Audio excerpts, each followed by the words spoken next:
চেষ্টাই সফলতার চাবিকাঠি। আপনি সফল হবেন কি হবেন না সেটা নির্ভর করে আপনি চেষ্টা করতেছেন কি করতেছেন না।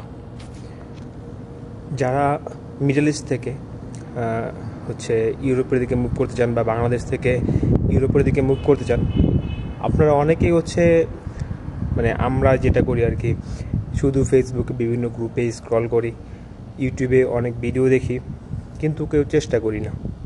আমার আব্বু লাস্টে একটা কথা বলেছিল যে চেষ্টা করতে হবে। আমি যদি পা না বাড়াই আমি জানবই না সামনের পথটা সহজ না কঠিন। তো অনেকেই বলতেছে যে এই দেশ থেকে ওই দেশ হয় না, ইউরোপের এই দেশে হয় না, এই জায়গা থেকে বাংলাদেশের জন্য ওই জায়গা হয় না। ভাই, আপনি আগে মার্কেট স্ট্র্যাটেজি দেখেন যে কেউ যেতে পারছে কি না, এবং রিসেন্ট টাইমে আসলে কোন দেশের ভিসাটা হচ্ছে, কোন দেশে কাজটা হচ্ছে, ওই অনুযায়ী আপনি স্টেপ নেন।